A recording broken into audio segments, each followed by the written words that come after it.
Recording in progress.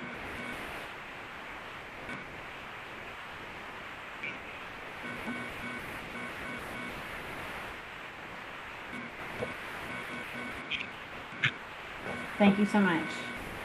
Hey, Dr. Thompson, we're just waiting for everybody to kind of roll in, log in, and get their audio going, and we'll get this meeting going. Yeah.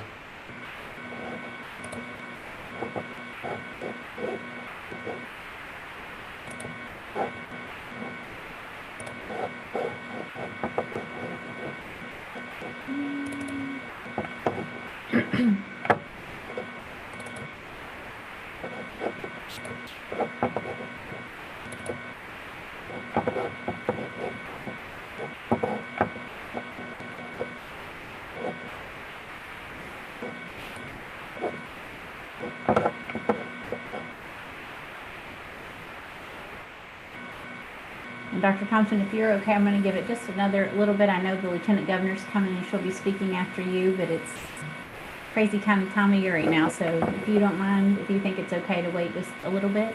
I'll wait as long as you want me to wait. It's that simple. All right. Well, it won't be long. It won't be long, but I just want to give her an opportunity to hop in.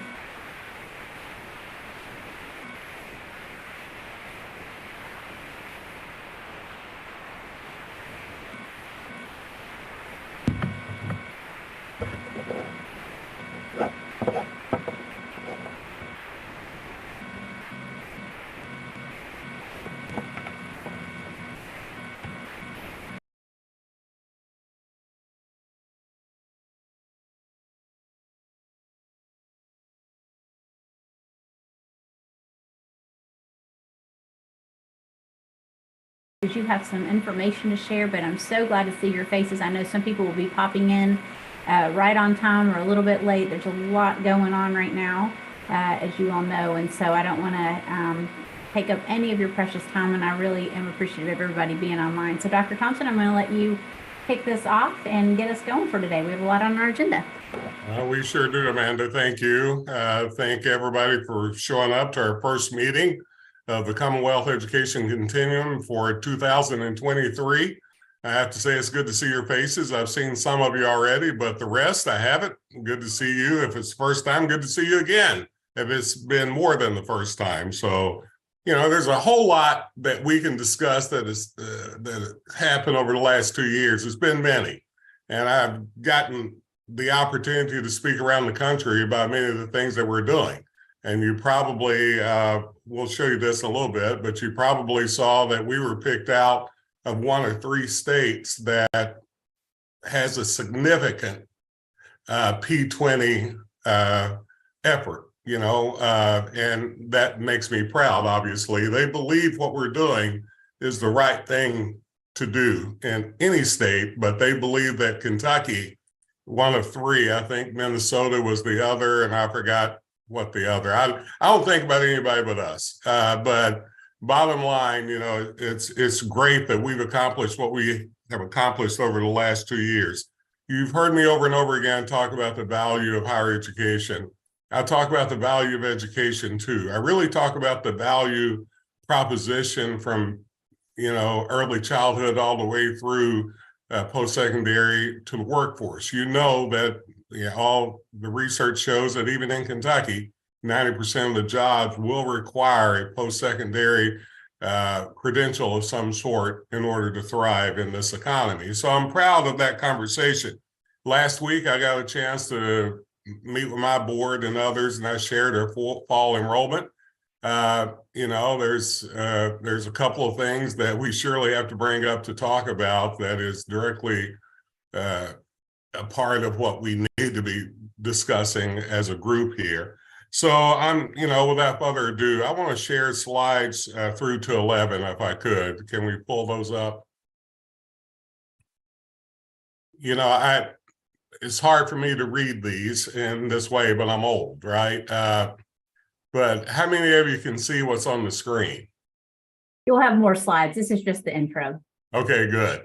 Well, if you can see what's on the screen, we got our preliminary enrollment data, you know, a week or so ago, and an opportunity to talk about it. I want to talk first of all, though, about the direct impact on our economy, and that's the degrees and credentials that we have put in place. And we've gone through a process, Paul's AirPod is on here, to know that we look at quality here. So it's not just quantity, but proud to say Kentucky, one of the few states the year in COVID has come out with a positive from last year, which was a 0.6. I'm really proud to say that over the last 5 years, we put 16.6% on, in Kentucky. We need to keep more of our citizens with these degrees. We need not to let them run away from us, but we're proud that Kentucky is leading, one of the states that's leading that effort. As a matter of fact, we're number 2. Let's share the second slide. As I said, we're tied with Utah for being number 2 in this arena. Only Rhode Island is beating us, and that's a whole nother story. It's a small state with a few people, and a lot of people move there to do stuff. So if you see the 1-year trend in bachelor's degree, this is probably not what I'm particularly happy with, even though it's a little bit better than other states, no doubt, but still not happy. We've had a 1-year trend that's trending downward by 1%. The 5-year trend is flat. So it's going to take more. So thank you, Paul, for what KCTCS is doing, but it's going to take more baccalaureate degrees in addition to 2-year and short-term certificates to get us where we need to go. Next slide, please. If you look at KCTCS's credentials, much of this is due to 2 things. One is adult learners are out of the system that we have to address somehow. There's no way we can get where we need to go, this 60% attainment by 2030, unless we get more adult learners. But we can't do it either with the downward trend of our high school. I mean, we have a lower number graduating, true enough, but we have a really low number going to college, 47.8%. This is really due to us. I mean, we've been able to, in other words, if you look at the data so far, give me the other slide and I'll show you. Well, graduate degrees, let me talk about that first. I'll come back to the other. Graduate degrees are up. And these are important degrees that go straight to our economy. We have an approval and review process that has to show that our degrees that we're approving and reviewing has a direct impact on needs in the state.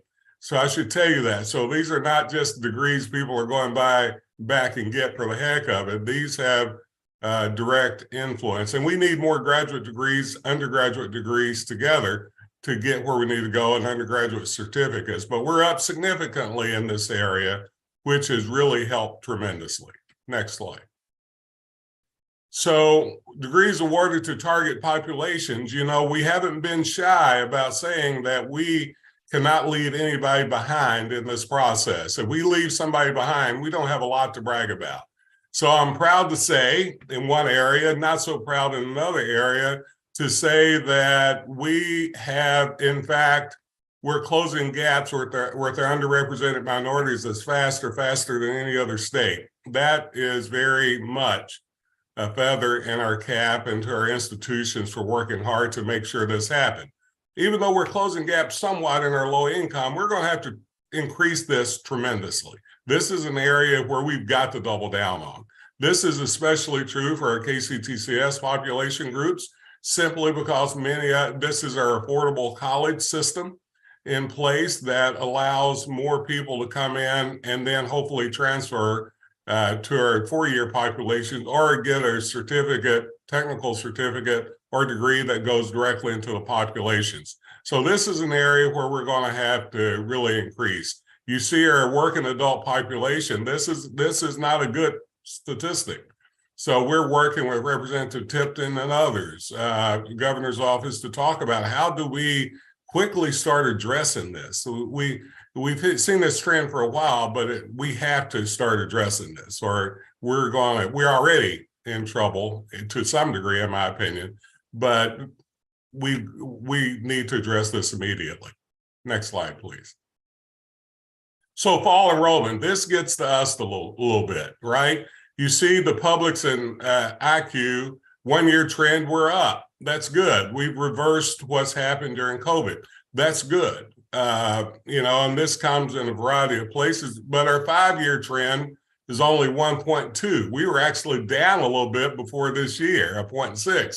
So we have reversed a piece of that, but there's some trajectory numbers that aren't good. Now, where did we get a lot of this enrollment from? It wasn't new students necessarily, the students that we were able to actually keep in school all the way to graduation. And I don't have this statistic up here, I don't think, but I'm proud to say we now are back to our 4-year degree being a 4-year degree. It's 4.1 now. So we have, for our baccalaureate degree, and our 2-year degree is just a little over 2 and not over 3 as it was just a few years ago. So all of these things are good. But if we look at just our 4-year publics alone, we're down 2.5%, and KCTCS is down 4.8. So, and IQ is up. And one of the reasons why IQ is up are some of the innovative strategies they're using at a couple of the institutions like the Cumberlands and Campbellsville. So, and many of those are graduate degrees, but that's where some of those numbers are coming from. Next slide, please. So if you look at our URM, they are really the only population that's up in enrollment across the board, the only population. And that, that says a lot about us, right?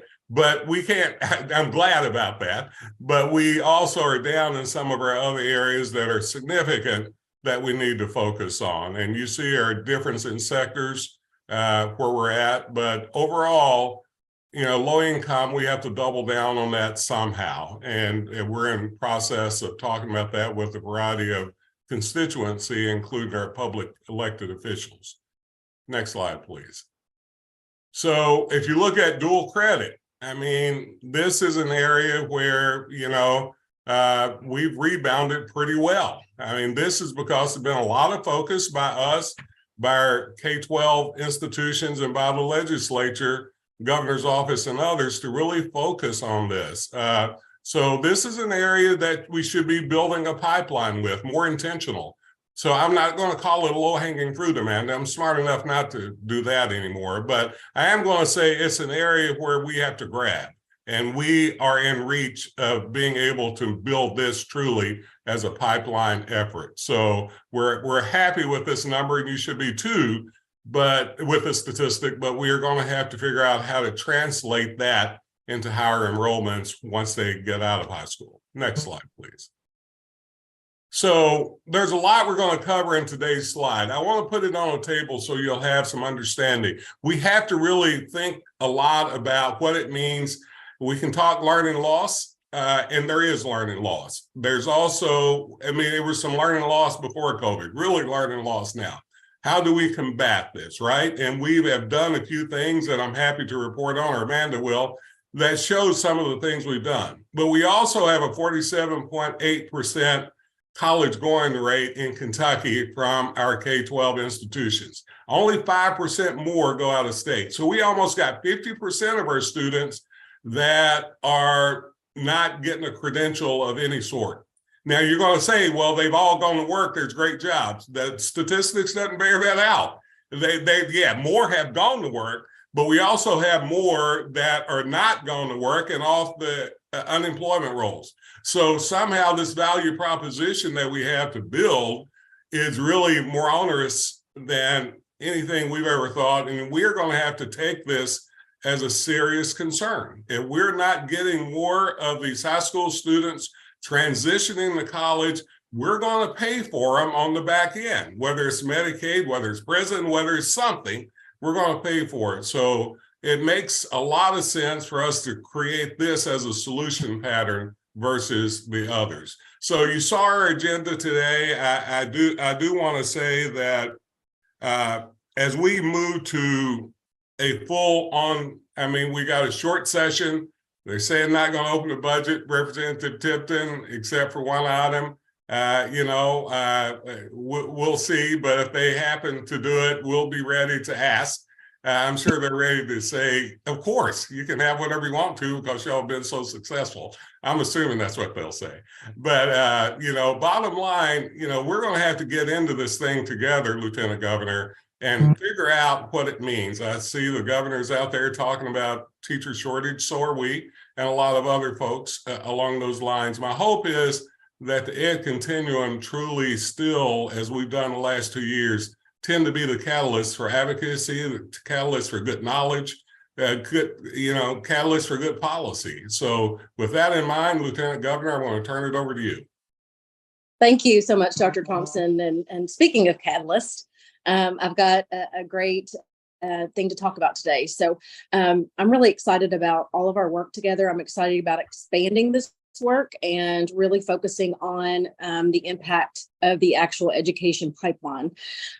Our state has worked incredibly hard to recover and come back after the COVID-19 pandemic. And all of you know how passionate I am about education, improving the pipeline, closing those gaps that we see at the transition points. And I want to make a point about how it's critically important to start with our littlest learners. When we started this continuum, one of the decisions we were faced with was what groups would we include in these conversations. And I made a push to include early childhood education. We don't have a streamlined universal early education system in Kentucky yet, but I knew it was a priority of the governors in mind. And so I wanted to go ahead and make sure that voice was at the table. Those players were at the table and included in these conversations because they are the foundation of the rest of the work that we have to do with the continuum. As many of you have probably seen, the governor and I have been traveling the state talking about our Education First plan. And I will say that one of the absolute key cornerstones to this Education First plan is ensuring that every 4-year-old in Kentucky has access to universal pre-K. That could look different in different places, and that's okay. We want access and opportunity because one of the biggest reasons is there's about 2/3 of our kindergartners that walk through the door on the first day of kindergarten ill prepared. You heard me. 2/3 of our students are walking through. So from the very beginning, they're behind. And so we can't afford to wait until 3rd grade testing or 6th grade or whatever those things are, those markers are. We've got to make sure that we are building in high quality early childhood education and learning experience for every child in Kentucky. It will change the trajectory of our state. It will change our high school graduation and transition readiness rates. It will change the future of higher education in Kentucky, and it will produce the kind of workforce that can sustain the economic growth that we're seeing in Kentucky right now. But we cannot fail to act on this. We have to make sure that we are putting this together, not just for long-term success, but one of the things that we talk about is women disproportionately were pushed out of the workforce during the pandemic for caretaking purposes. In Washington, D.C., they instituted universal pre-K for every 4-year-old. And in the first year, their labor participation rate went up 10%. That tells you right there that this is a barrier to people entering the workforce. We know that Cincinnati is looking at instituting early childhood for 4-year-olds, universal pre-K for 4-year-olds. That's going to put us at a competitive disadvantage in Northern Kentucky. And so we want to make sure that our kids have every opportunity to succeed. And what that means first and foremost is they don't walk through the door behind. Right? We've got to make sure they walk through the door the first day of kindergarten prepared. And so I'm looking forward to expanding our work together, to sharing all these new opportunities later today that will engage in these discussions towards strengthening our education pipeline and all of those things. And I also want to close by saying that this is important to me as a teacher and as Lieutenant Governor because it's the right thing to do. But this is critically important to me as a mother. Next week I will have a 3-year-old.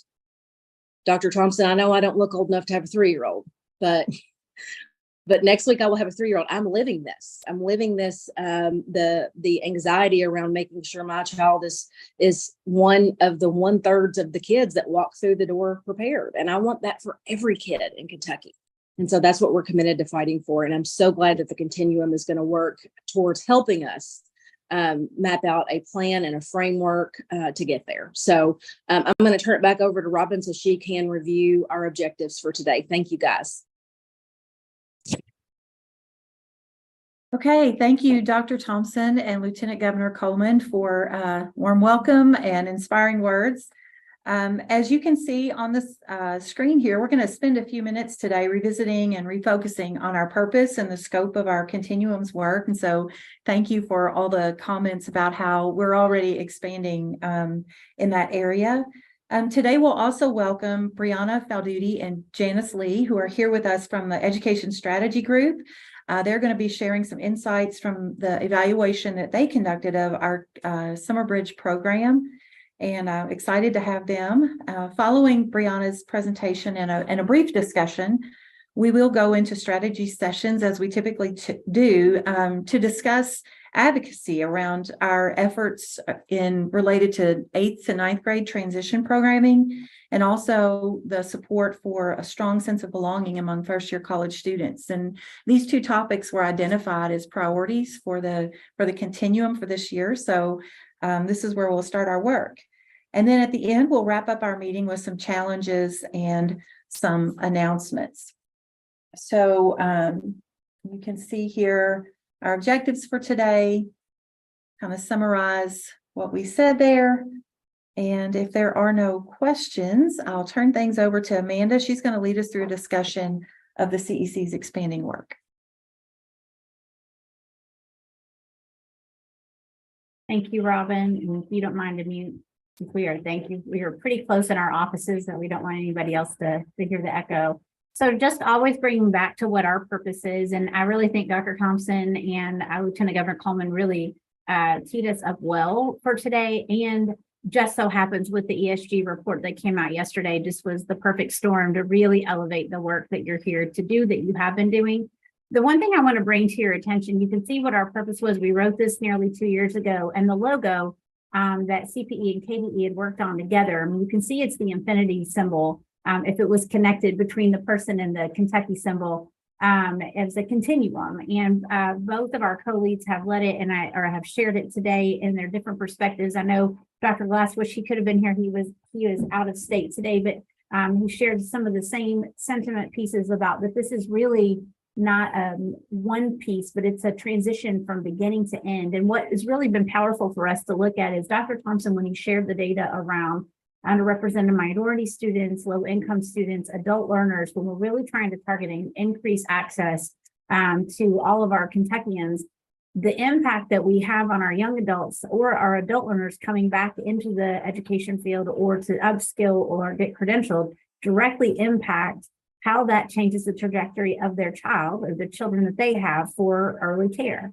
and preschool. And so each transition point, which I hope to have next time, Robin attempted it and I attempted it, and what we are not are graphic designers. And it's to really show you the points through the continuum of each transition point. And a lot of times where Dr. Thompson's talking about the potholes or the leaky pipes of the education pipeline, a lot of times those occur in the transition pieces because they are huge transitions that we probably take for granted. A lot of that transitioning from a pre-K to K is huge for a child and their family. It starts compulsory school, it gets into academics, self-care, lots of things, all the way through 3rd grade, 5th grade into 6th grade, going to middle school or junior high.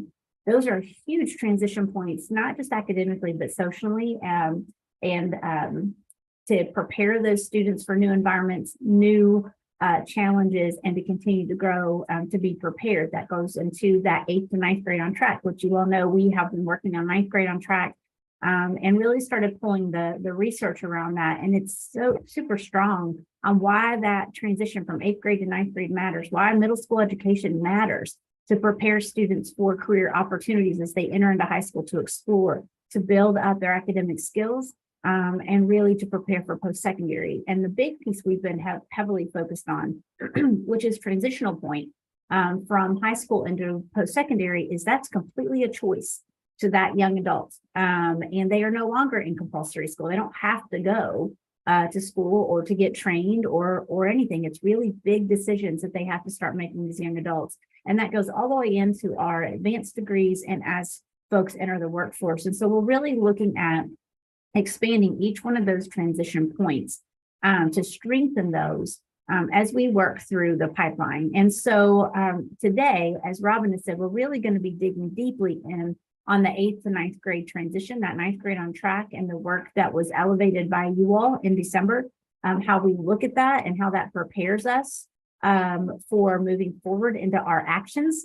And then also that, excuse me, successful transition into post-secondary. That doesn't mean they're just happy once they get there and everything's good. It's really how did they get there, which connects to that successful transition point, and how do they sustain and thrive in that environment. So it's not just getting them to the finish line, pushing them over into that next level and our hands are clean and we don't have to worry about it.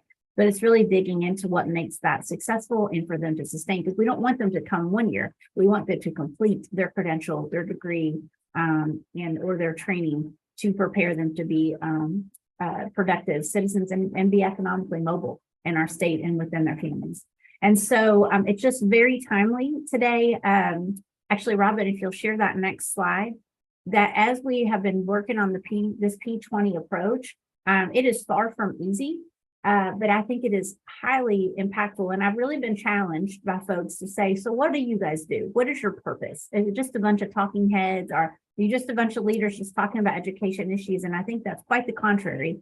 It's a synergy that we have going around bringing different perspectives and the voices of folks from all over our state, which was one of our norms, to really bring about thoughtful change and collaboration. And so as President Thompson mentioned yesterday, ESG issued a article or a news brief. I don't know, Brianna, what you would call it, but it's called The Renewed Promise of P20 Councils. And I retweeted it yesterday, and we were highlighted along with Minnesota and North Carolina. Hawaii was mentioned, Illinois was mentioned. There were lots of P20 councils, and every one of us looked very, very, very different. And it really digs into how do you sustain these things? What does it mean? But what was impactful for us, I read through every word of that article to even learn from others, because I'm still muddling through how we make this sustainable and impactful. But if you look at the quote that's on the screen, I'm going to be quiet for a second so you can actually read it. This was at the end of that brief.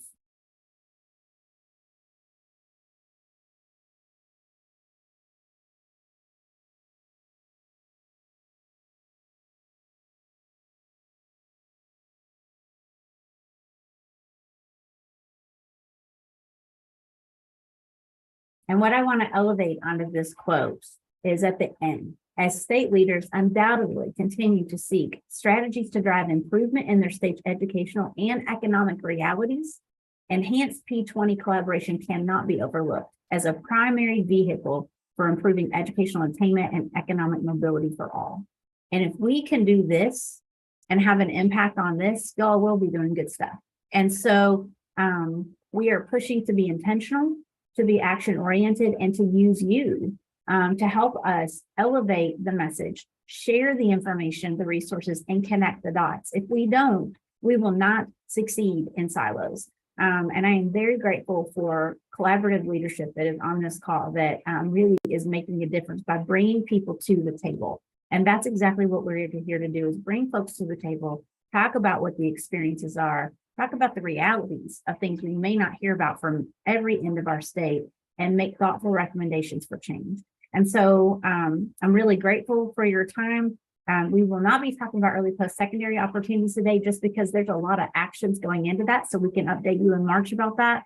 But one of the things that you all have really recommended and talked a lot about is our Summer Bridge program.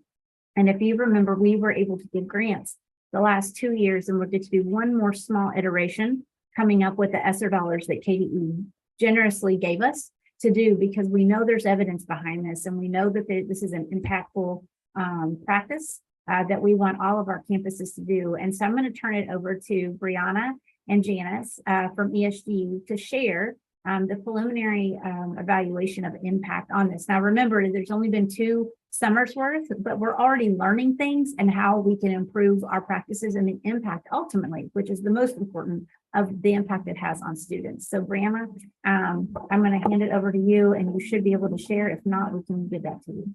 Man, I want to interrupt just real quickly. Amy Neal had her hand raised and I just wondered if we needed to stop for a I second. am so sorry, Amy. Well, I was just going to share it in the chat, and I just was going to thank you, Dr. Ellis, for sharing that and just recognize we all know how powerful language can be, but I wondered if anyone noticed that they said infancy into workforce. And I would just really love if we could consistently talk about our work in that way. It's really easy, and I think we get into the habit of saying like K-12, but infancy is where it does start. So just thank you so much for sharing that and just flagging that for all of us. Absolutely. So sorry. Amy, I did want to say this, that I normally say P through the workforce, but I think infancy is better. I mean, I thought I was capturing it, but as I think about what we do even before they get into a preschool, and incorporating all of that, families and other things into this, I think is very, very good. I appreciate that reminder.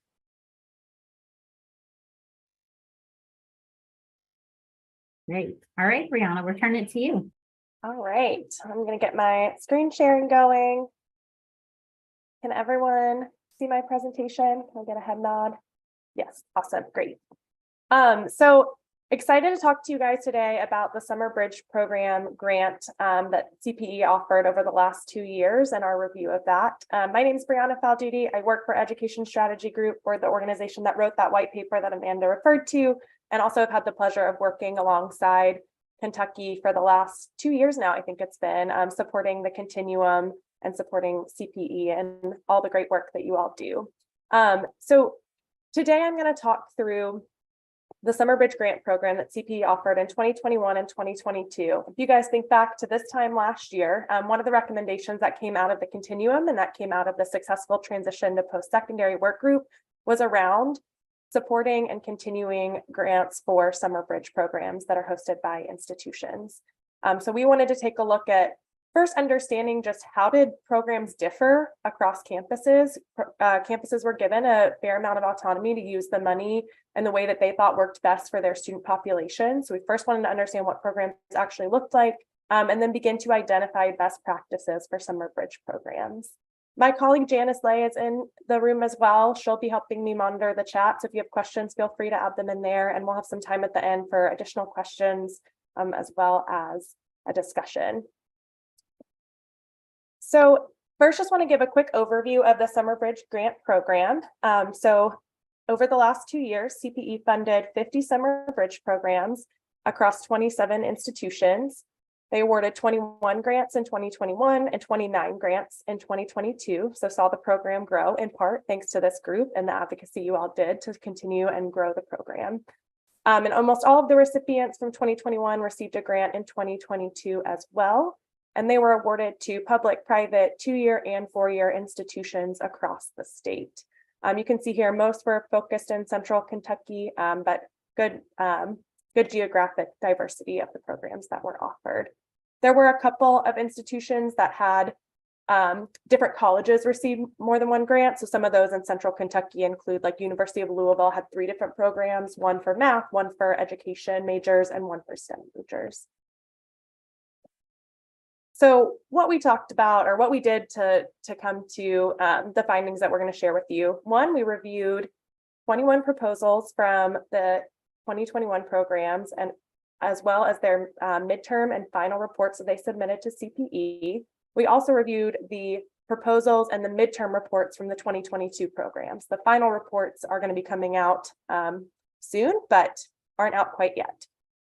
We also conducted focus groups and interviews with 27 Summer Bridge administrators that represented 21 different institutions. And we also conducted a student focus group with 12 Summer Bridge program participants from 4 different institutions. They represented 2-year, 4-year public and private colleges. So at a high level, our key findings, one was around outcomes. For institutions that tracked outcomes and reported back on their outcomes, they found that Summer Bridge program had a positive impact on participants' university experience. So we saw this in the numbers themselves, like matriculation into the fall, retention from fall to spring, academic performance in the fall. But we also saw it in surveys that they conducted of students who were more familiar with campus resources and also described a greater sense of belonging as they began college. Another big finding was that the funds from the grants that CPE provided made it possible for students to meet their educational objectives by decreasing tuition charges. So CPE grants allowed schools to be able to offer the program at free or low cost for students. And also they were able to provide incentives for students to continue the support into the fall. And many said that the CPE grants allowed them to try out ideas that they've been wanting to try for a while and just needed a little bit of money to be able to implement these new ideas. And now they're able to measure how successful those were and be able to iterate on their programs and grow their programs. More than half of the programs dedicated resources specifically for our more disadvantaged students, so students who are typically underserved by higher education, so underrepresented minority students, first generation college students, low income students, those who are academically underprepared, as well as students with accommodations, English language learners. So about half had a specific focus on those student populations. As far as what actually went on during these programs, really varied in what colleges offered, but a lot of common themes that we saw, including accelerated credit, helping students build connections with mentoring was huge across programs, and community building time and time again was what we heard from program administrators as the most important part of Summer Bridge programming.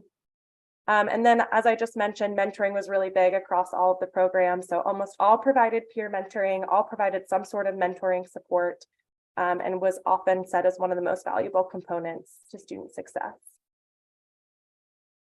I'm going to talk a little bit about what program design elements institutions considered, and then I'll talk through recruitment and some of the program activities that happen during these programs.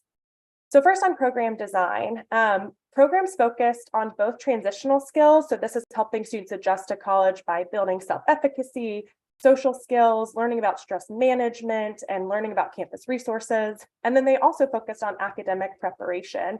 Most institutions kind of combined both of those.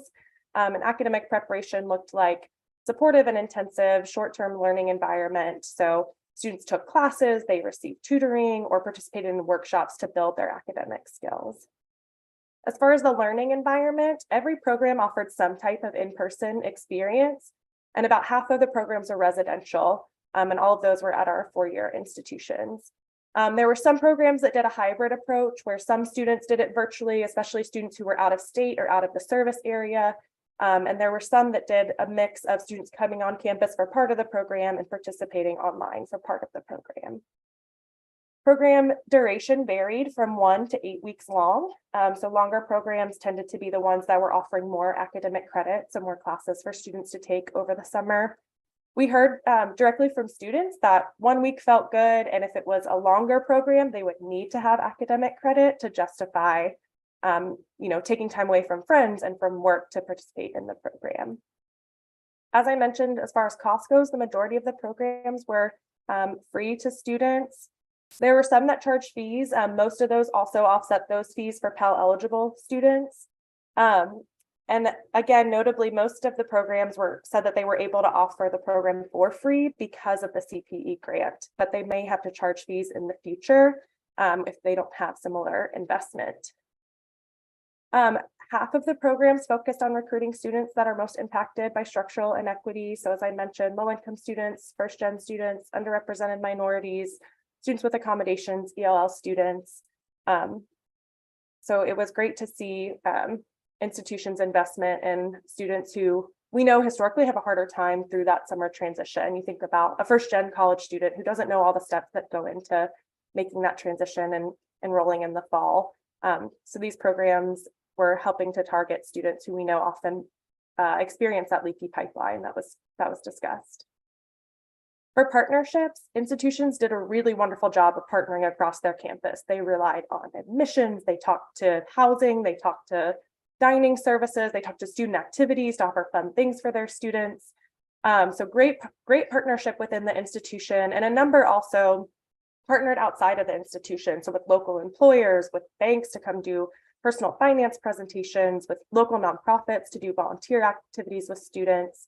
So that was something that we saw across some institutions, and definitely there was a desire to grow those partnerships outside of the institution. And then sustainability was something that was asked by CPE in the proposal. So how did they plan to scale and continue these programs? And that was something that was a challenge for many institutions. So they saw the money from CPE as a great way to try out new ideas, determine what works, and make a case for scaling, but we're a little unsure of how they were going to continue the program moving forward, especially newer programs that don't have a ton of results to rely on to make a strong case for why their program needs to continue. So next up is recruitment. This was a common challenge across all institutions. So in 2021, I don't think any institution met the goal capacity that they had outlined in their proposal. If you think back to summer of 2021, that meant students for, the first time in 2 school years were getting used to being back in person again. They hadn't had a normal summer and, over a year. There were a lot of different challenges that students were facing. It got better in 2022. So 2022, more institutions were able to fill the number of spots that they had outlined. But we heard from administrators time and again that recruitment was a challenge.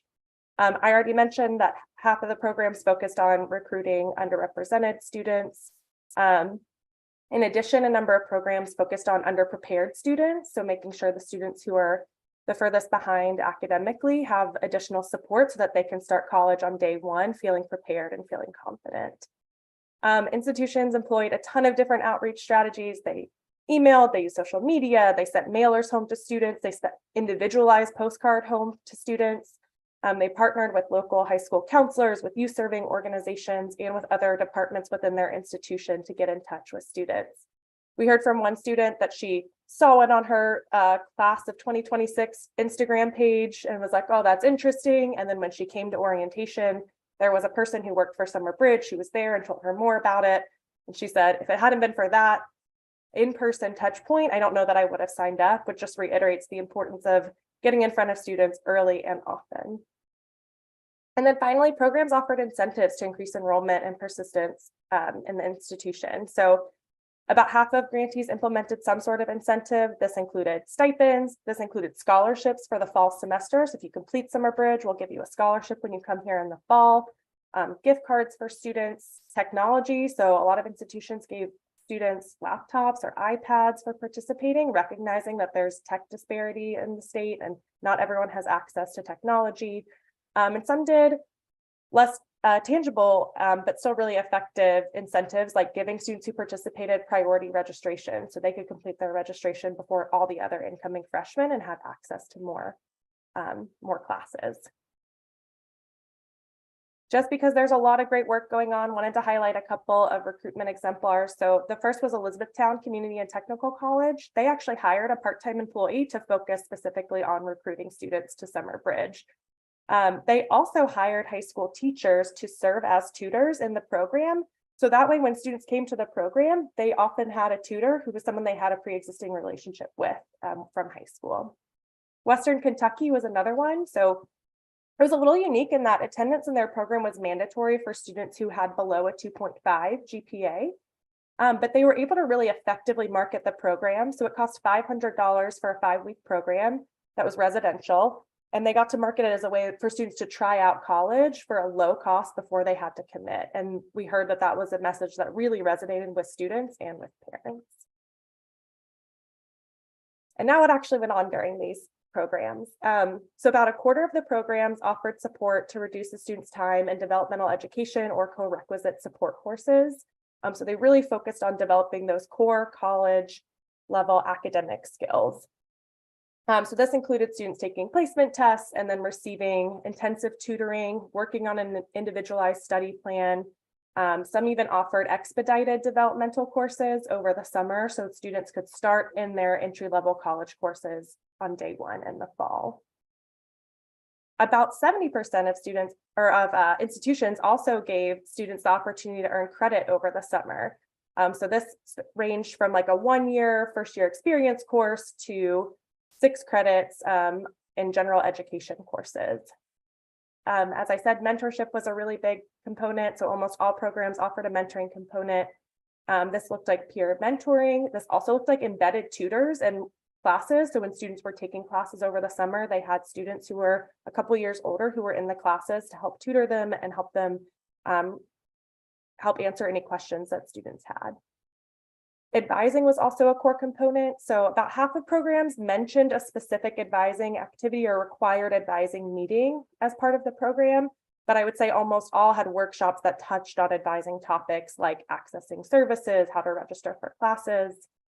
And then continued support was really big. So the vast majority of programs offered support beyond just the summer. So students who participated in the summer continued to receive mentoring, they had tutoring in the fall, they had specialized advisors who were keeping track of them and monitoring their success.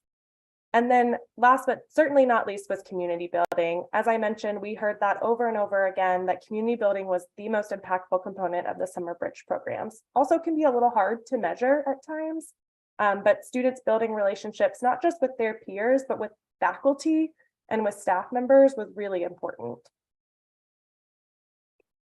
And I wanted to just highlight 2 institutions. There are so many that are doing great things, but here are just a couple that I wanted to highlight. So one, when it came to college level academic preparation. So Bluegrass Community and Technical College had a program that was specifically focused on students who were underprepared. So they had academies that were structured around math, English, and English language development. So one of their target populations was students who are ELL.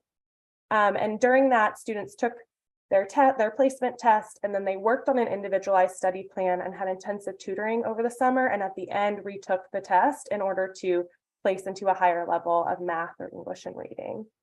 This is a quote from one of their students who said, "Summer Academy saved me academically, it saved me financially, it saved me from my own negative thoughts about college. I get to graduate on time because of Success Academy, and I feel more financially safe because of the scholarship they gave me. The coping skills, counseling services, and talks on mental health helped me so much from mentally spiraling during the fall semester. The teachers and peer mentors have helped me feel less alone. They are so supportive." And then one more to highlight, Bellarmine College offered 3 programs for different target populations. So they had students of color, they had one for first gen and low income students, and then one for students with accommodations. So as part of the program, students took a 1-credit course. They learned more about their purpose, career pathways, their identity, how to navigate campus, and how to connect with alumni and faculty. So they did alumni panels for students and alumni networking events. And then in the fall, students continue to attend workshops and weekly study hall sessions. If they continue to attend study hall, they also continue to get that priority registration. And so what happened is students in the fall start going to their weekly study hall and they're telling their other friends about it. And so they actually saw the program grow in the fall as more students started attending study hall and the workshops because they heard from their peers how great the support was.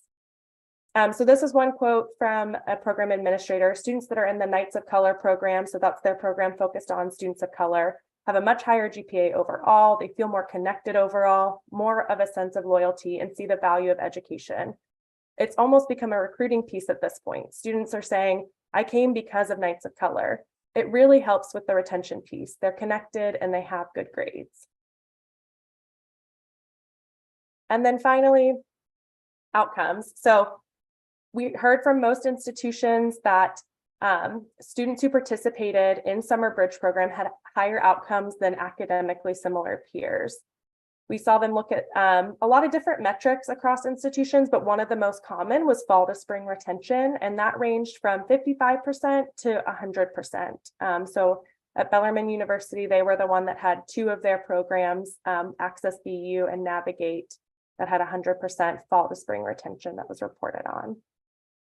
Institutions also employed surveys to their students and found that students indicated higher levels of belonging and campus knowledge. And then a number of institutions are partnering with their institutional research centers in order to better conduct those evaluations of their programs. So a lot of rich information that institutions themselves have.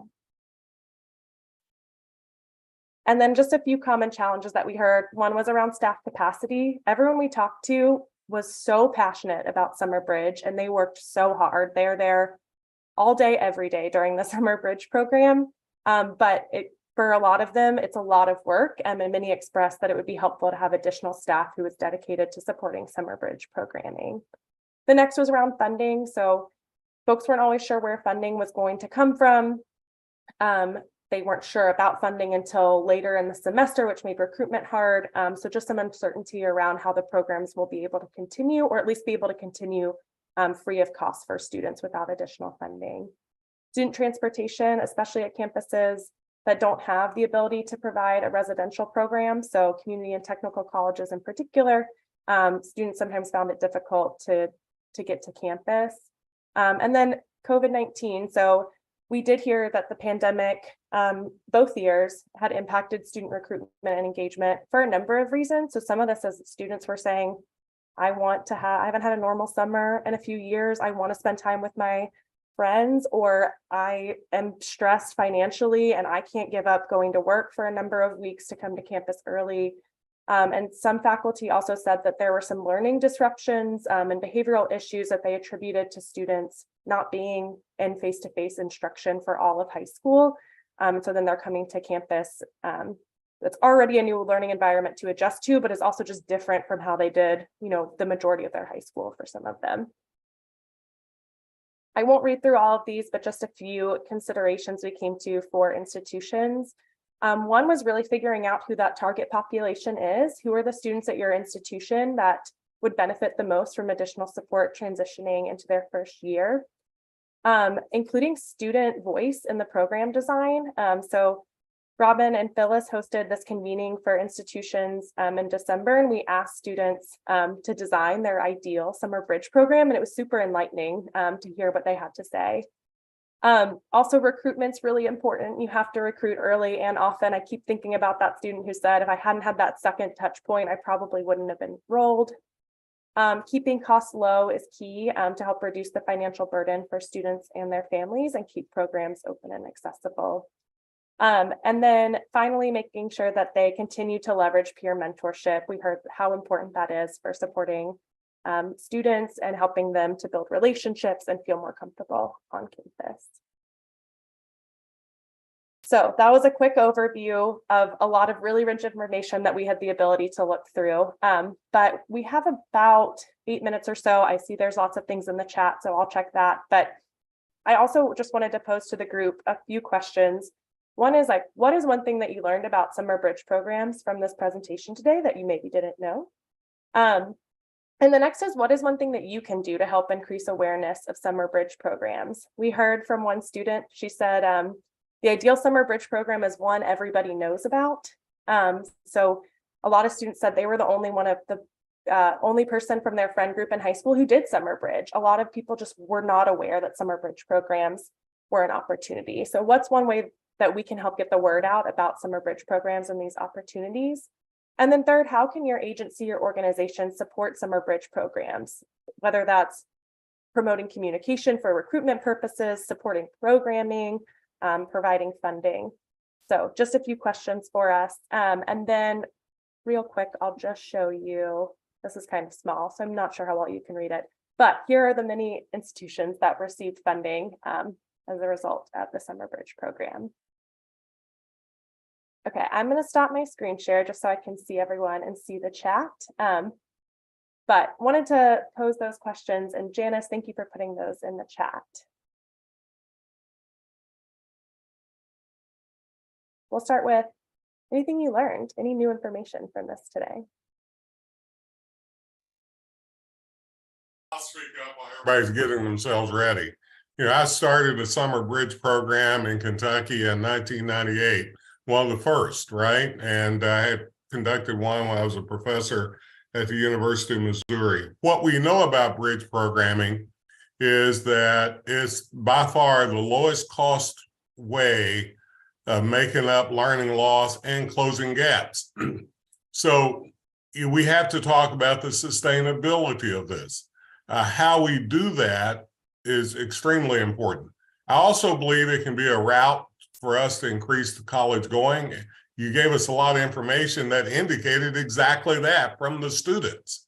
So this isn't, even though people had a variety, I want to let everybody know this, even though people had autonomy to do what they needed to do, they had to do it within a set of criteria that were standards that we set. So it wasn't, wild, wild west, but it was a way to look at the autonomy of that particular campus serving their particular populations, while at the same time digging into those outcomes that we have. And as someone who's studied this for a lot of years, and have done them for a lot of years, I think this is one of the most important items that we've done for the largest impact. Think about every one of those students that went on that would not have gone to college. We don't know how many that is, but we know it's many.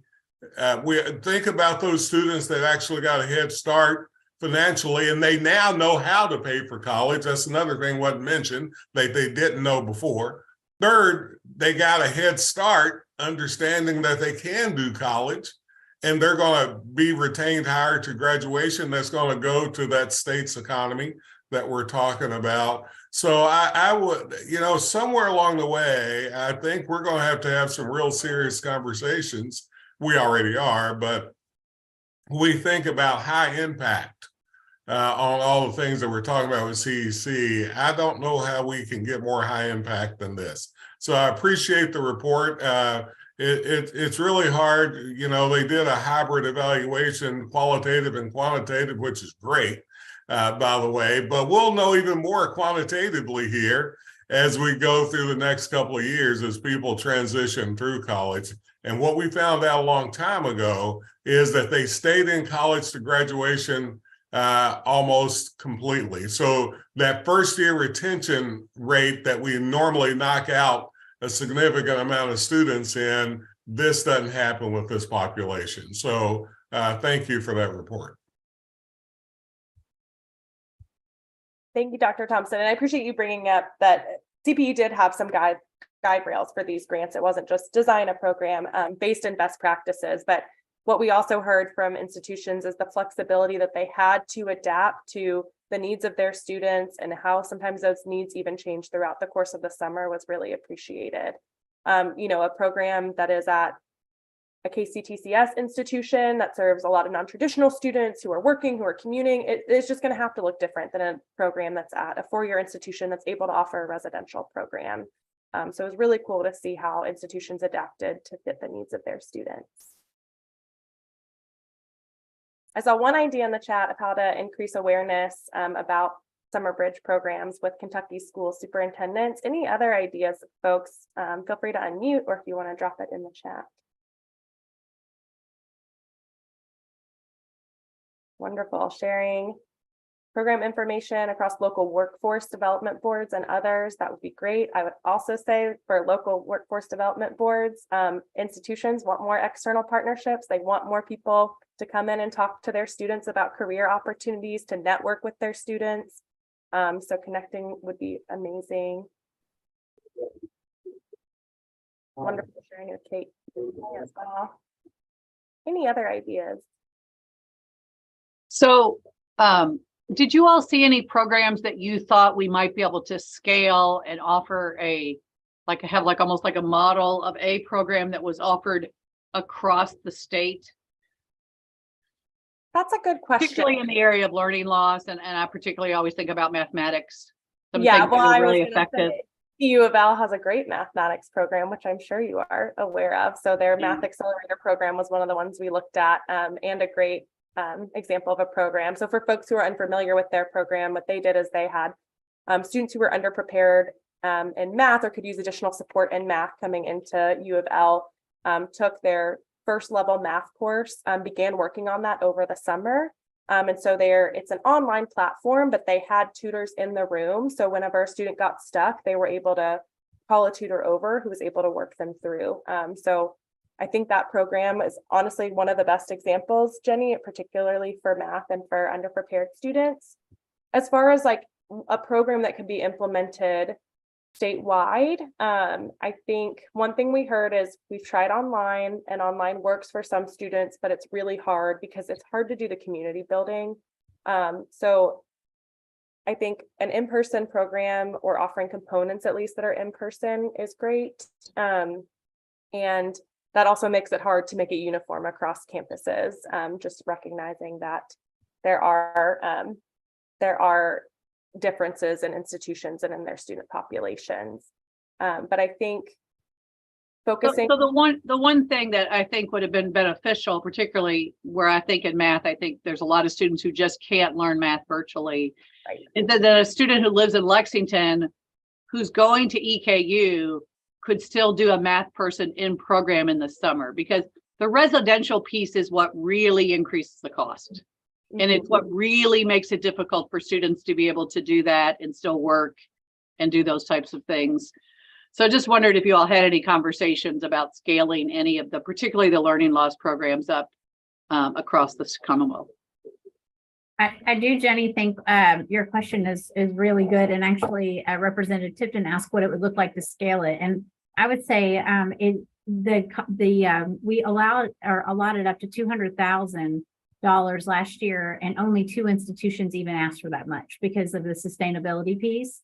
It was around, it would vary as little as 27,000 to maybe 50,000. It wasn't a humongous amount. And to your point, Jenny, a lot of that was coming 3 days of a week and maybe doing 2 days online or a 5-day, depending on what that may be. The residential is way more comprehensive, clearly, and expensive with food and residential pieces of that. But to really get folks on campus and acclimate, a lot of folks did the day-to-day, because of jobs and childcare. And, and a lot of I'm so glad that Mr. Gregory had put on there about adult education, because not all of our students were high school seniors coming in as freshmen. We had single parents. We had adults coming in as a first time enrolled at KCTCS or one of our 4-year institutions. They couldn't spend the night. They had families, but they could come. I know even Jenny with U of L's thing around future educators, they had a very diverse group of students from all walks of life, and they, were able to use the TARC system, and they were able to get there, and it was manageable. So it was really varied. But I think what was probably and I don't want to speak out without reading their final reports, but just from anecdotal, from what we heard at the community of practice, it was very manageable and still successful, even if you didn't do the residential piece. And I think that would be, that's where we got the majority of our requests, because a lot of them came from KCTCS. And a lot of them were because they'd never done summer bridge. They'd done orientation, but not a summer bridge. And it was really successful. And when we heard from students, they just were glad to be on campus and got to experience it before everybody else came. And, when we did the community of practice student panel in December, it was powerful. It was, I got to actually walk through campus and not get lost. And when everybody else got here, I knew where to go. Or I would have never used the writing center or any math tutor. But because my summer bridge experience included that, then I knew it wasn't a bad thing, and it was free. I mean, some people think that it costs extra money to do those things. And so just the experiences and the intentionality of acclimating new students, regardless of their walk of life, age, or anything else, was really quite powerful of that transition and really alleviating a lot of those anxieties. And so they look different, but there's some common pieces in there. And a lot of that's the reality check of life and flexibility. Dr. Amanda, I wanted to try to address a little bit of the capacity. Yeah. I can tell you in 1998 to 2000, to sustain this 98, 2000 EKU, to sustain 75 students in a summer bridge program where they got 6 credit hours and made up developmental at those times 0 credit hour courses, but we gave them 6 credit hours toward graduation. At that time, it was a little over 40,000 to sustain it. That was then. I mean, so that gives you an example of what it could be with tuition and everything now and everything else. That not sure that helps you, Representative Tipton, but we ran the data on that back in those days. Now, a lot of it was using student help in peer tutoring and peer advising, but we had study tables every night as an example too. And we put them up in the residence halls and brought them. This was a peer face-to-face group. So there were a lot of it now, so that was then. Thank you. Beth? Amanda, if I could jump in, I mean, I think best practice would absolutely to be having it on campus, but I would also love to see the opportunity for students maybe that are working a job during the summer. And so they are committed and they're tied up, or so many students don't live in the town where the college university is located. And so they may not be able, it might be a little bit more difficult, or they're just not going to come and participate on campus because they're going to have to, leave home. So I would love to see that hybrid option where at least there was a virtual opportunity for those students. Yes, and we did allow the hybrid. The first year, we were really looking at just getting folks on campus because some of those students were incoming sophomores and had never been on campus because of COVID restrictions, and they had no friends and no sense of them being a part of that campus.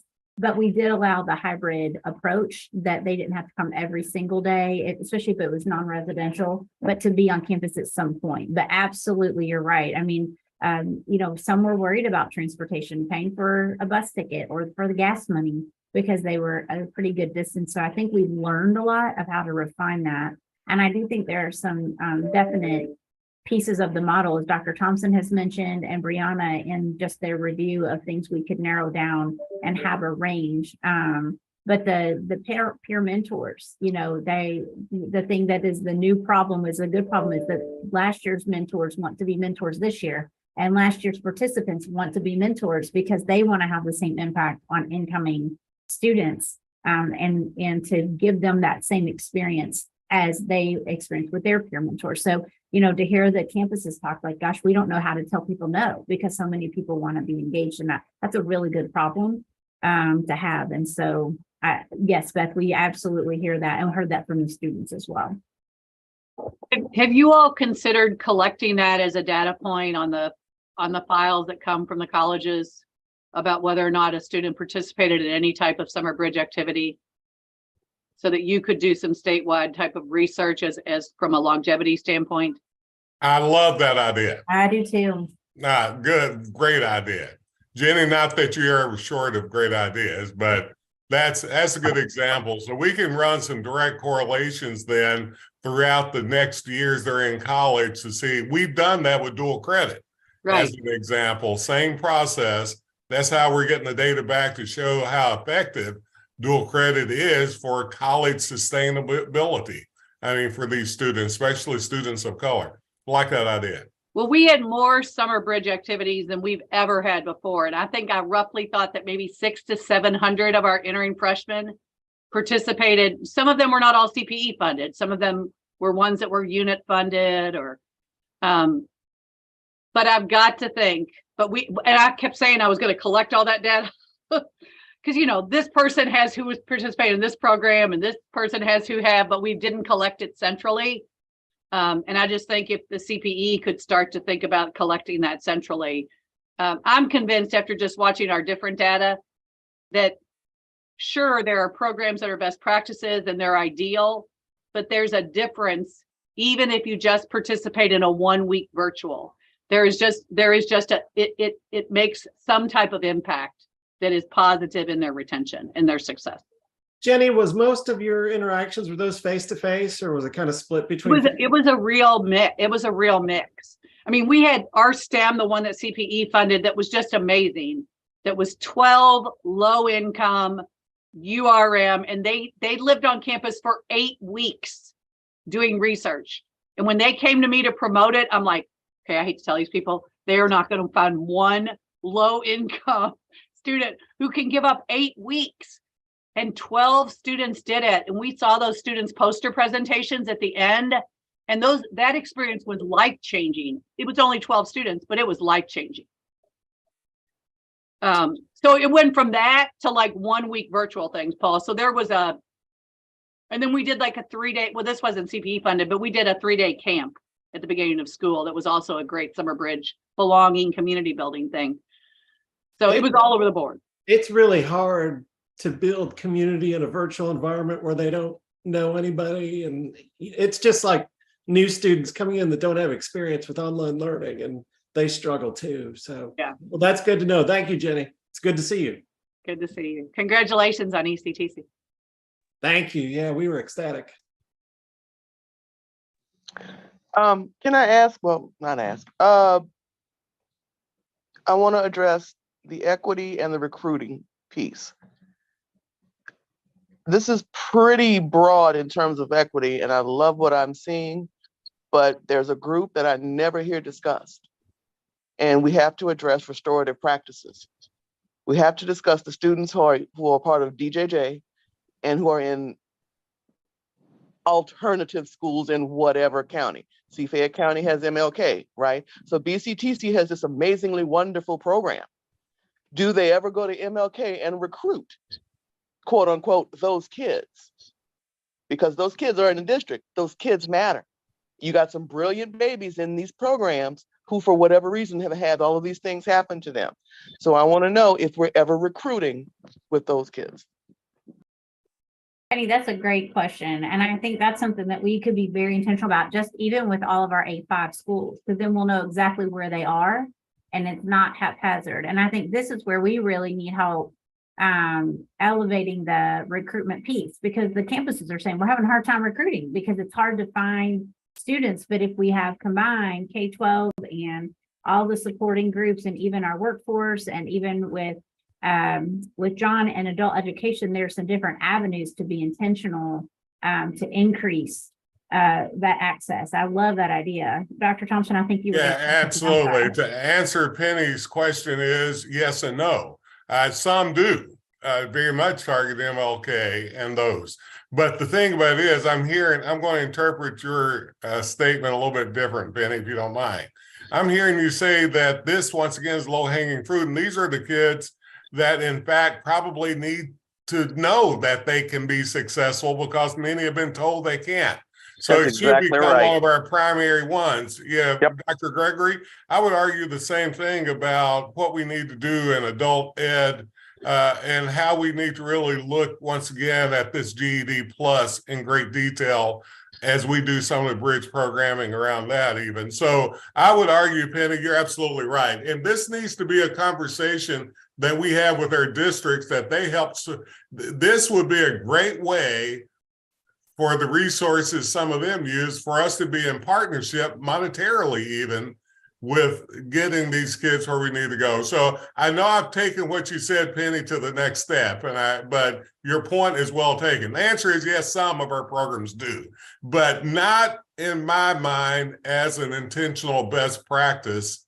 And that's what I like hearing.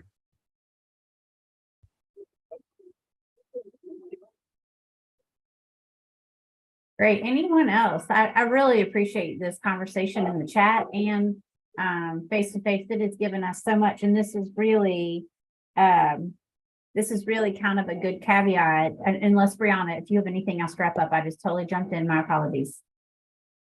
No, you're good. Take it away. This is exactly the kind of conversation we want to have as we move into the next two topics, which we'll do a breakout so we can cut it at once, which is really about that 8th and 9th grade on track, and then first year success that we talked about, of exactly what Penny's saying, really, and what everybody else has said is, I can share it with this group. I can get the word out to here.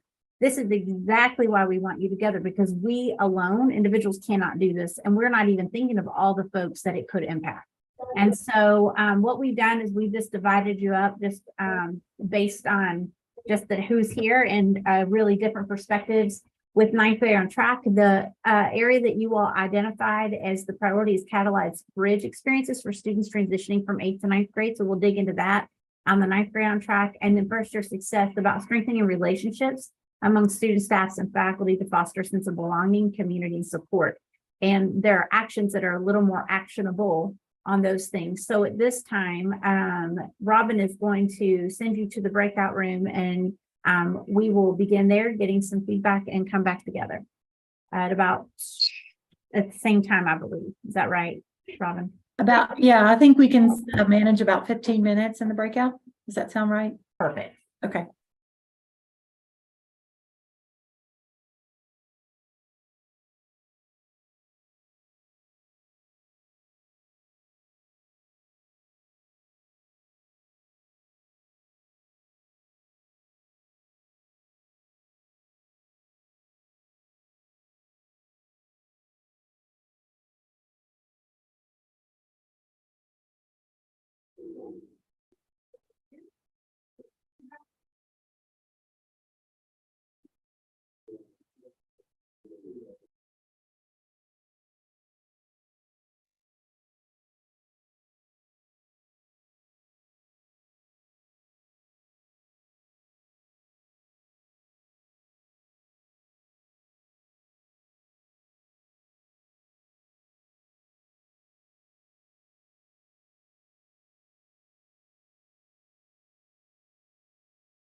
I don't like. I guess the answer is yes. Dr. Thompson, I did not get a chance to say who in our group was going to present back. So it might be you drawing the short straw there. It's going to be me. I'm going to leave it up to Dr. Gregory. What he doesn't finish up, I'm going to finish, put in the holes. You shouldn't have opened your mouth first, sir. Thank you, sir. So certainly, so some of the things that we spoke about was from a uniform process is to coming up with a tool to identify based on the course loads of students, those things that translate directly to success in that first year. So that was also one of the main nuggets. A second nugget was that the recognition that the Office of Adult in Kentucky, one of the primary functions and so one of the primary raters of success is not completion of the GED, but is actually transition to college. So that is so one of the most important things that are significant. So those are two of the big nuggets, and so those are two of the big rocks that I took from our small group session, and I will yield the rest of the floor to some others that may want to add to that. Anyone else want to add before I finish out the rest of the summary? I don't know. Are you going to talk about placement testing? What? Well, you just did. Go ahead, Jenny. So Amanda's going to smile because she knows this is like me with a dog with a bone, right? I do believe we need to convene a conversation about placement in first year classes and how test optional has changed that and what we need to be doing to better place our students in their first semester classes. To set them up. Just would add the wraparound services with that, right? I mean, the idea that is crucially important. The other item, just for the sake of time, I'll add in addition, we all agreed that there's certain elements of the first year that should be standardized. Everybody should have a FYE course that's not orientation to the college but one that incorporates all the things that we believe that are important. The importance of general education, the importance of diversity and inclusion, the importance of time management, of financial literacy, how they look at major and career and all those, that should be standardized because we have enough data to show the output's huge on the first year, one of the biggest outputs, but yet we don't do it. We also believe, Amanda, that bridge programming for learning loss really helps success in the first year.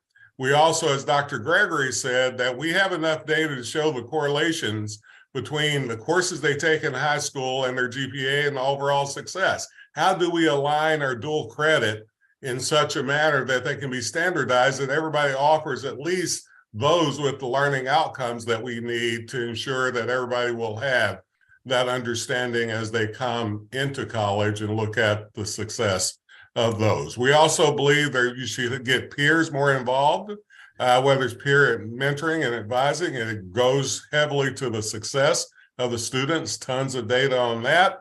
And anything else I'm missing? Diana? Credit standardization. Do what? The dual credit standardization. Dual credit standardization. Also, we talked about our workforce cabinet really taking our career centers, basic adult education, post-secondary education facilities like community colleges, and KIA and all of us really in creating a resource guide that all of us can use to help students know about all the wraparound services, all the things they need done. So the idea of creating this as partnership, I think, is crucial to this information out for that first year success. We could have talked about a lot more, Amanda, but you didn't give us enough time. So I appreciate it. Well, if it makes you feel any better, we ran out of time too, and that we were in the middle of it. And Eddie had just sent me a message on his thoughts in gym, and Zoom forces us out, won't even let us finish our sentence. So we will actually hop in if that's okay, Robin. So we got on such a good conversation, really talking about 8th and 9th grade transition. And Representative Tipton started us off really thinking about how kids absolutely have to be academically and socially prepared. And that's a tall order if we don't take that and we are not systematic and intentional about that transition. Because both of them are shocks to the system in academics and their social, really their social capital, where they belong, which kicked off a really good conversation from perspectives of parents and the partnerships around this. Penny shared some really strong, they have very strong transition bridge type approaches from elementary to middle, and her children, what they experienced from middle to high. And so, which is powerful and not common. I wish it was more common. And we were just getting into that. Lieutenant Governor shared also just around the professional learning around for teachers. So if we were to do things, and Jim Flynn shared as well, if we were to do these activities throughout the year to really prepare students and transition them, what are we asking people to do? And Beth had brought up, 9th grade centers, but then that just gives you another transition if you don't have a very strategic approach. And so what I heard really quickly, and then Eddie even shared just different ways to students transition, band programs, sports programs, teams, like ways that they feel included. So we talk about belonging in a post-secondary setting.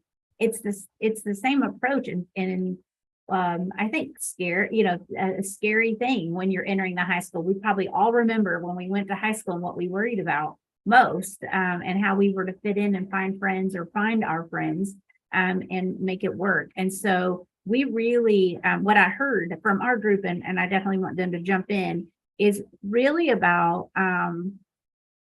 the role groups. What is the role of the teacher in this transition piece? What are the roles of the parents? How do we onboard parents throughout, not leaving them out? The students, and I heard you all talk about peers. We talked about peers. What is their role? The schools talking together. That sounds so little, but it's a huge deal, even if it's a small district. And the community. Amy brought that forward, just about the importance of the community being involved. And so it really helped push my thinking about some next steps to really, first of all, if you know about 8th or 9th grade transitional pieces, I think, Robin, that you'd put in the chat, share them with us. We just saw Boone County or Kenton County this week have high school seniors talking to 8th graders about transition. You can't get any stronger. If I was an incoming freshman, I would definitely want to hear from a senior in high school. That's way cooler than an adult, but to hear the real story around that. We see the same thing with college students mentoring and being near peer mentors for incoming freshmen into college. So I want to stop talking, let our group share anything that was not elevated, but we had just gotten started on a good conversation, Robin. Is there anything else from my group? Okay. So it's not necessarily, I'm sorry, Amanda. Yeah, no, please, Penny, go, please. It's not necessarily about what we discussed, but it is about what we discussed. I keep hearing kids should be academically prepared. From an equity standpoint, what does that look like? We are not saying that all kids have to be 3.5 or 4.0 students, right? Because those are the students that we key on. We key on the gifted and talented. We key on the ones who are taking the advanced classes on the advanced algebra track from middle school and going into high school. Academically prepared does not mean straight A's. And parents need to hear that, because that's where the pressure and the social issues and the depression and the anxiety come into play, starting, dare I say, in 7th and 8th grade, right? So what does academically prepared mean? Are we just all talking about the standards? Just a question. Great question. And I think you're right. And what I have heard, and I'll say anecdotally, I've not read about it, but there has been greater angst around, really around not having the A, because when the students were online and they were participating and we were trying to keep them engaged, then they got a lot of participation points. And now that they are having grades based on if they're demonstrating understanding and mastery of the content and they're not getting A's, students are really stressed out about that because they have this unrealistic expectation to be a straight A student. And that does not mean that they are not academically being prepared for what they're doing and that they are not equipped. So I think, Penny, that's a really key question and clear definition that we need to make sure that it's not perfection. It's not perfect. but it is preparedness so they can thrive and grow, and have the support they need to do so. I appreciate that. Yes. Anything else on this? I'll just say, I do think, and this is, from my own personal experience I've got a 14-year-old, I think the real-time nature of the grading and everything that happens now in K through 12 really adds stress to students because mistakes happen. And these students know that, if they've got whomever is watching over their progress in this, there are unrealistic expectations that, especially I look now at the students that were sophomores during COVID have come to us, and they are really, really struggling and really need a level of support we knew was coming, but is difficult to provide. Absolutely. Jenny, were you going to say something or not? I'm sorry. I thought you. I'm trying to be smart enough to add a link into an article that was in Ed Week a couple of weeks ago called "College Readiness Shouldn't Be a Top Priority for K through 12." And I was trying to figure out how to share that in the chat. Oh, well, at least send the reference on it. We'll try to find it and put it in the resources for folks to read. Okay, I'll do that. You said it shouldn't be? And that's the article. It was in Ed Week about 2 weeks. I'll send it to Amanda and she can post it. Okay.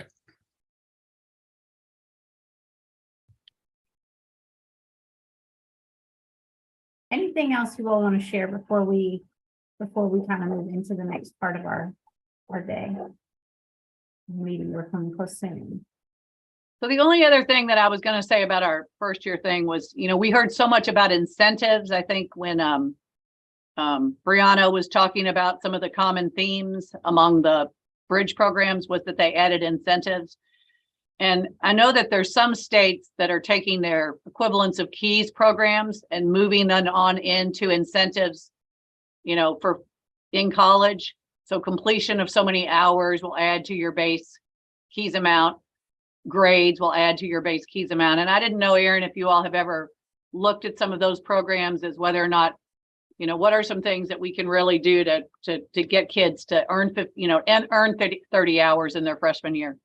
What we have to a degree, but then I'm going to pose something else. Representative Tipton, I don't see him on here anymore, but oh yeah, there he is at the top. I'm sorry.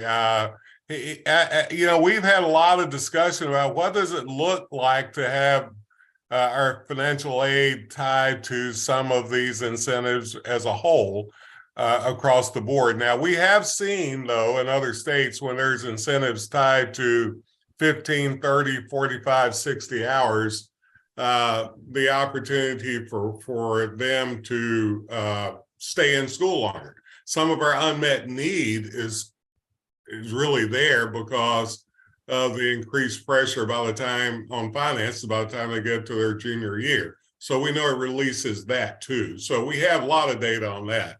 But I think as a whole, whether it's keys or anything else, I think we'll probably somewhere along the way, all of us, Kia, us, others, need to really look holistically at, are we getting the best bang for our dollar in the outcomes that we want for the state, right? And I think that is, and once again, Representative Tipton, hope you don't mind me using your name loosely. You have asked us that question and wanting to look at it for a while. And I'll let you jump in and say anything you want to say along those lines. The other thing I will throw in first, though, I think, Penny, it's important that we understand that academic preparedness anymore is seldom purely on your academic scores. Because to continue to be successful in college, as we found out, a standardized test score doesn't create that either. As we look at preparedness, we have to take into account social, emotional, cultural, and a variety of other elements that, in fact, when students drop out of college for academic reasons, it's only about 20%, but even that 20% was caused by other issues other than just not being academically prepared. So I think it is important that we look at all of this in a very holistic way. So sorry, I hope I answered a little bit of your question, Jenny. Thank you. Representative Tipton here, and just follow up on President Thompson's comments. We've had the KEYS program for many years. It's our merit-based scholarship, but it is not our only lottery-funded scholarship and grant. We have CAP, we have PTG. Over the years, we've added dual credit. We have Kentucky Workforce Ready Scholarship. There's some others, and some people don't even know we have a teacher scholarship program. But we're going to try and highlight that a little more during session. One thing that I've asked that we're going to have a bill coming this time to develop a task force to look at all of our lottery-based scholarship and grant programs. And the real question is, where are our dollars being affected? Where are students benefiting? How can we get the best return on the investment of these dollars for students across the states? And we're going to have to take a holistic look at all of these programs as we move forward. There will be a lot of KEYS bills filed this time. I've already been briefed on a lot of them. It's coming. Everybody likes to tweak KEYS, but we're going to take a look at those. But I think holistically, we need to look at all of our scholarship and grant programs and how can we be intentional about how we invest those dollars. I agree. Thank you.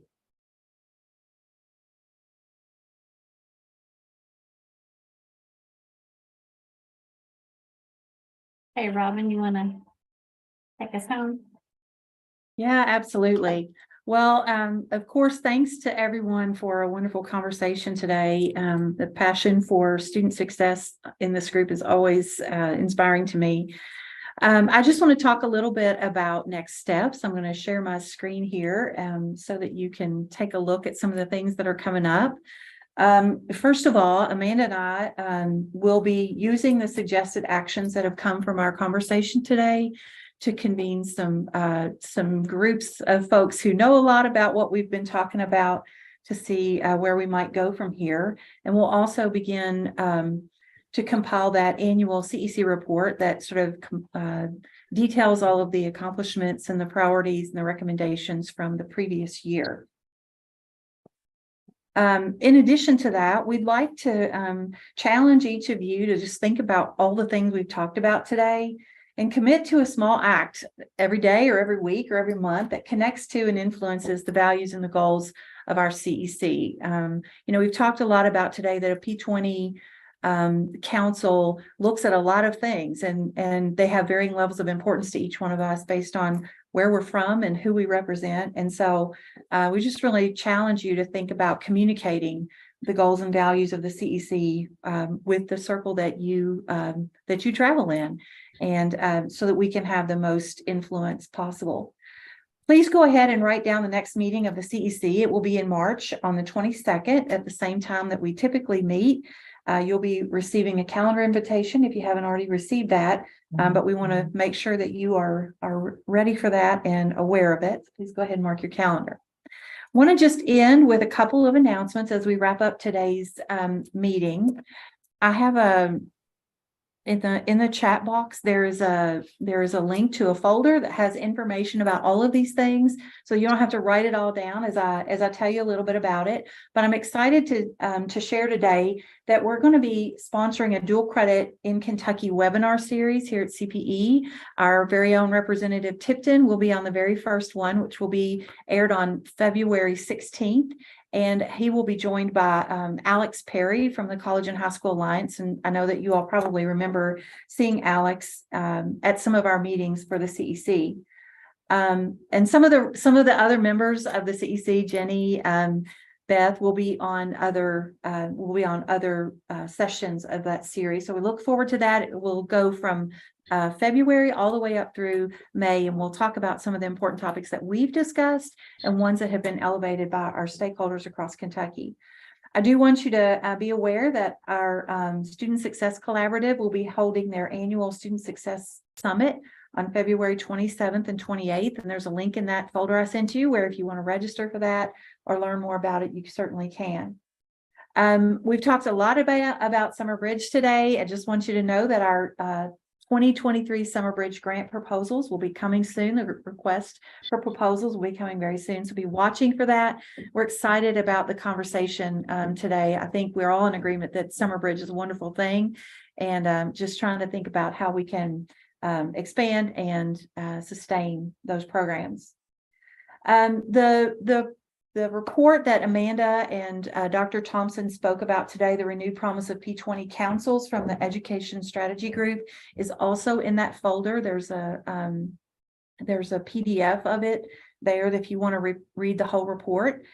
Feel free to do that.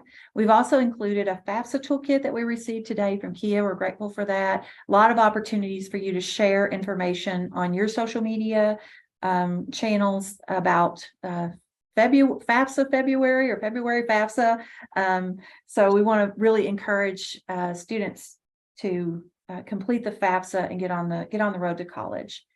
And then finally, inside that folder, there's a subfolder that has some social media posts. You can feel free to grab any of those and use them if you want to. They have some interesting quotes or ideas about developing a sense of belonging among post-secondary students, and also about the importance of summer bridge for the transition from 8th grade to 9th grade. So feel free to grab those and tag them with your own organizations, or use them however you'd like.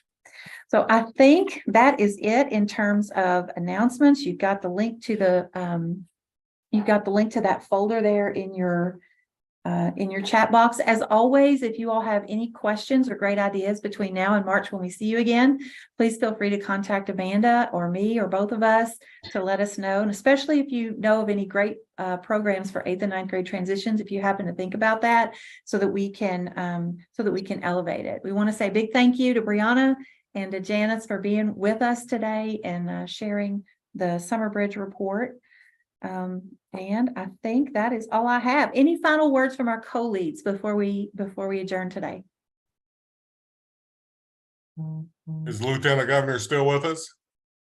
I think she just logged off. Okay.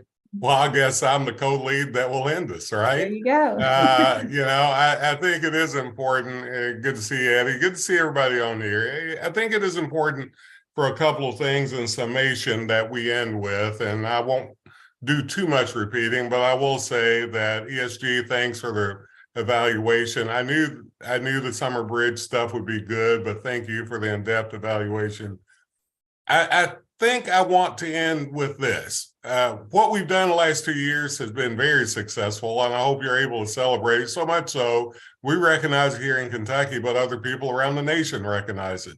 We get to talk about it fairly often, and I think it's because of engagement from everybody. We may not all disagree on everything. We do agree on what's good for this state, and that's the young people and Dr. Gary, the older people, getting a post-secondary credential that matters. This isn't about just P through workforce. It's now about empathy through workforce. I heard that, Amy. But I think it also is important that we should be talking about having every child ready for a career, having every adult ready for career, but college of some sort, Paul, has to be a part of that equation as we prepare. High school graduation by itself isn't the important thing, nor is GED by itself, Dr. Gregory. I mean, it is about transitioning into the workforce with college being an intervening variable.